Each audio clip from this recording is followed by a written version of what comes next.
Hi sillies, Natalie here. For a long while now, I have intended to make a long-form video to explain some OC lore. However, only recently have been trying out different editing styles in order to make such a video.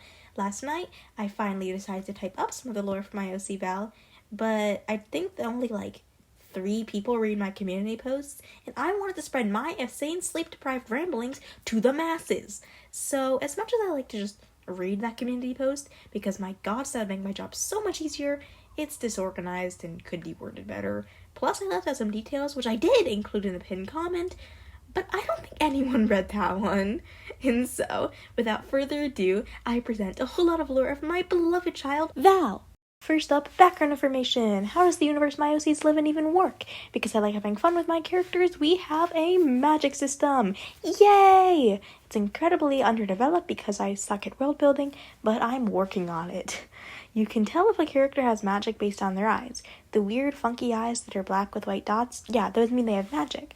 There's 2 main ways for a character to have magic: to be born with it, or to share, be lent, or be given magic from a higher magical being. For those born with magic, it typically skips generations, at least it does in most species, however, there are exceptions.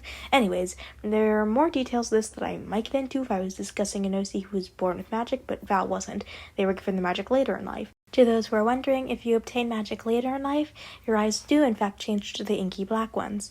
Back on topic to Val before I go into magical entities in this universe, but Val actually shares their magic with a minor deity of sorts. I'll go into details later.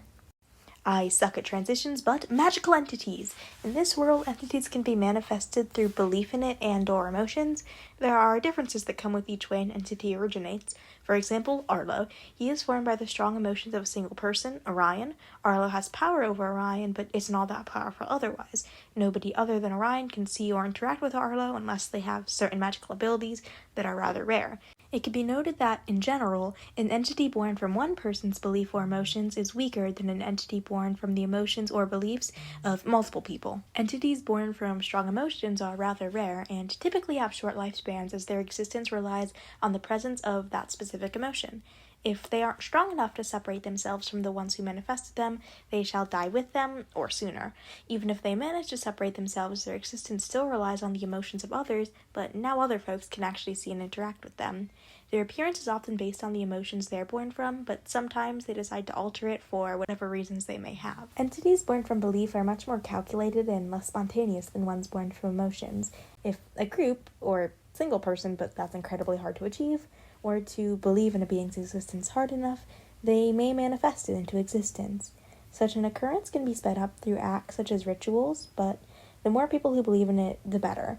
The entity will try to follow whatever image the group has of it. However, this does mean if they believe it to be all-powerful, they better be one hell of a large group doing a lot of rituals for a long while.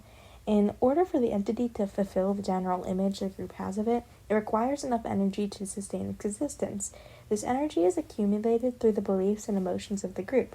If a group believes their entity is able to create life, there's actually different levels of this that can make it harder to bring it to existence. Plant life is by far the easiest, and is even something a few people born with magic are able to create. Otherwise, these levels are based mostly in intelligence, power, lifespan, and a few other factors I have yet to figure out. Once an entity is born, it has knowledge of the group who summoned it. This knowledge includes general beliefs and intentions of each person involved. The last thing before I move on, these entities can only die if all proof of their existence is destroyed. Anyone who has ever seen or believed in them must be dead. Not a single story of their existence can be left. Nothing that they have ever created can be linked back to them. If an entity who uses a vessel has its vessel destroyed, it still exists, but is temporarily in a different plane of existence. They can contact and even interact with the main plane of existence through other means depending on their power. If the entity is believed to, for example, help crops grow, it'll continue to fulfill this job even if the people cannot see them. That's hopefully it for necessary world building to make this make sense. If I think anything is to be added, I'll write a note on screen or in a pinned comment. Anyways, Val lore. First and foremost, Val has a cool backstory because I'm cringe. You just listened to me yap about the magic system in my OC universe for 5 minutes. You probably should have figured that out by now. This cult was formed by a pretty stereotypical cult leader who pretty much just wanted to be in a position of power. At some point I'll flesh him out more, but I'm too lazy to do so at the moment. He made up some decently powerful being to worship in order to convince people to move to his little town that isn't at all a suspicious distance away from the rest of society. He also has some magical abilities and is a species with a rather long lifespan. This long lifespan allows him to have control over literal generations of this village. After a while, he starts convincing some of the parents to have children for the purpose of sacrifice, as the literal only person in the cult who doesn't actually believe in the entity they worship. This is literally just him going on a power trip and kind of being a weirdo. According to him, these sacrifices were for the purpose of offering a potential vessel, and, if it's unsuccessful, to offer a source of power. Obviously, he didn't know this would actually help bring the entity into existence, as very few actually know how such an endeavor is accomplished. Val was raised to be one of these vessel sacrifice things. Since birth, they knew their life was going to end the day they turn 18, and they were fine with that. Being raised in a cult and all, it was perfectly normal and even seen as an honor. I don't really have that much written about Val's childhood, but they did see being used as a vessel to be their purpose in life, and didn't really have any plans for beyond their 18th birthday. Skipping to that birthday, it was finally Val's turn to be ritualistically sacrificed. Yay! To everybody's surprise, it actually worked this time. The entity sort of was taking control over Val's body, but Val was still alive. They were supposed to be killed in the ritual, but the ritual wasn't properly completed due to everyone being caught off guard. A second complication in this possession arises when the entity decides it isn't actually all that fond of the idea of existing. Val ends up regaining control over their body and becomes the only person to be able to see the entity. That is, unless it were to decide to take control. Val, in a way, becomes a sort of prophet for the entity, and thus tries to explain its disdain for existence. It believes that its existence is a mistake, because the leader of the cult doesn't themselves actually believe in it. It thus has a distaste for even being worshipped, because it associates such an action with the cult leader's obsession with power. However, the cult believed that Val was clearly lying and was just trying to take the entity's power for themselves. At this point, Val isn't exactly sure what to do, because they never planned to live so long, and the entity hates doing so as well. Only problem is that if Val were to die, the entity would be left to deal with a cult who worships it as a god, and an existence it dreads with no escape. It thus comes up with the idea to run away. That night, the entity and Val succeeds in their getaway. However, the cult leader just sees this as Val attempting to steal his power. If their god runs away from them, clearly he must be doing something wrong in his leadership, and the cult may stop worshipping him. Even to present day in the story, the cult has yet to stop pursuing Val. So, what does the entity and Val sharing a vessel even mean? Well, Val controls the vessel the majority of the time because, it's their body, and the entity is a source of magic. While I don't exactly have all the powers worked out, I do have a few with my reasonings behind them. Firstly, Val is able to see other creatures that most can't. For example, Val would be able to see Arlo. This is due to the entity's status as a minor deity, and access to other planes of existence. Another power they have is, quote, sustaining a small village. It's a power that the entity had due to the cult's belief that it would be able to provide food, housing, water, and in general maintain a whole village. This basically means that it's entirely in the entity's range of powers to just create a village and easily grow crops for food. The definition of village is slightly stretched when Val decides they want to run a circus. I will go into this in a minute. The last power that the entity has that I put thought into is a storage pocket dimension of sorts.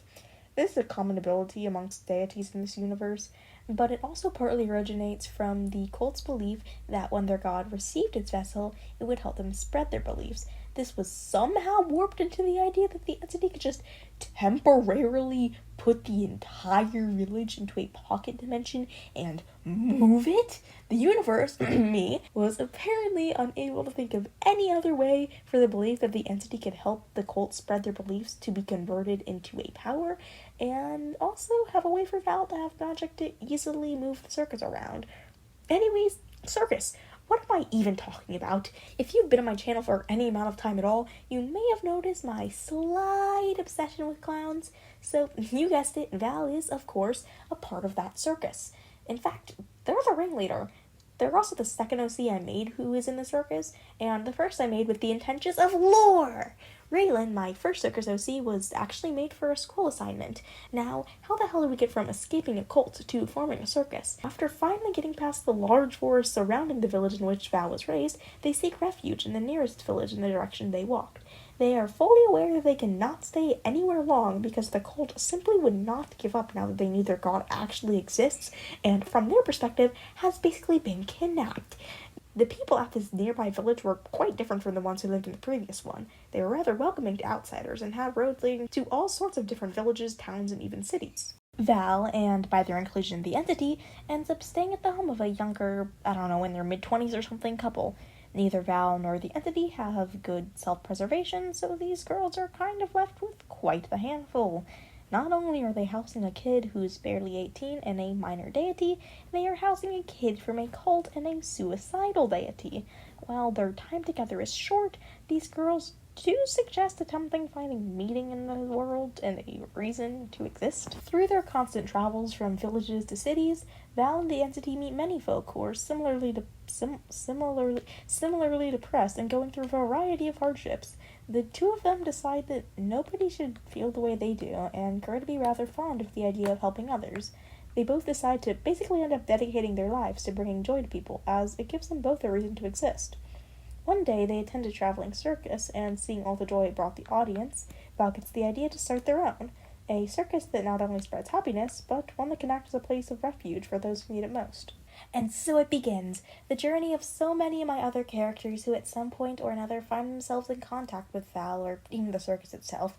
That's basically all the backstory I have for Val at the moment. There's obviously the question is how they meet my other characters and present day, but those are stories that I can't be bothered to tell right now. I hope you all have enjoyed my incoherent, sleep-deprived ramblings, and I am given the opportunity to yap once more. If anybody has any questions or notes about Val's lore, please talk in my comments. I love to continue talking about Val. Also, if you have any name ideas for the entity, the cult leader, or in general any of my characters who I mentioned in this video without a name, please give them to me. I am horrible at names, and I feel bad calling my characters by titles rather than proper names. I'd love to do a video similar to this in the future, but we'll have to see because this takes a lot of effort and I'm still just a high schooler. Anyways, bye bye!